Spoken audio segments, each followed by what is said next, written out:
Des œuvres grandioses signées Fernand Léger, Picasso, Calder, Miro ou Sonia Delaunay, eh bien ça n'est pas l'objet de cette exposition atypique. Ces toiles XXL ne sont ici que pour rendre compte de la modernité d'une architecte trop méconnue du grand public en faisant dialoguer ses œuvres design avec celles de ses amis, eux aussi trop précurseurs en leur temps. L'objet ici, ce sont donc les bancs, les chaises et autres objets d'un mobilier très actuel que vous n'aviez peut-être même pas tout de suite repéré tant il nous est familier.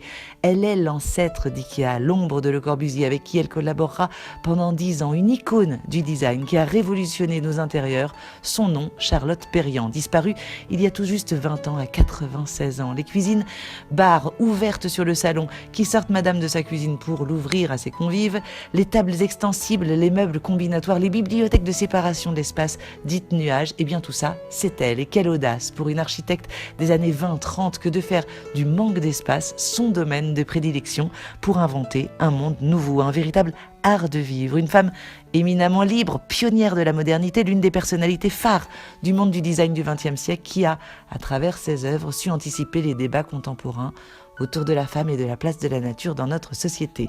La Fondation Vuitton lui consacre l'intégralité de ses espaces, 10 salles réparties sur 4 étages. Son mobilier épuré à l'extrême, aussi stylé que malin, ne plaisait pas forcément à tout le monde en son temps. Et pour cause, mettre du caoutchouc, du contreplaqué ou de l'aluminium dans les intérieurs bourgeois de l'époque, habillés de bois et d'or, c'était plutôt osé. Pire, dynamiter les cloisons bien pensées des grandes demeures pour se concentrer sur des espaces dépouillés, modulables, étriqués, allant jusqu'à proposer des meubles en kit, beaucoup trop modernes, trop radicales dans une société qui érige le conservatisme en valeur reine. Et quel choc, 90 ans plus tard, de reconnaître ici la bibliothèque que nous avons tous chez nous, pas une ride, pire même, encore extrêmement tendance. Pour Charlotte Perriand, l'art n'est pas un objet de délectation. Le beau ne compte que s'il est fonctionnel aussi. L'exposition est conçue comme une immersion dans ses intérieurs visionnaires, son appartement idéal, au mobilier en acier chromé d'une modernité impensable en 1927. Sa maison du jeune homme qui agence sur 16 mètres carrés, tout le nécessaire à la vie quotidienne, nous sommes en 1935.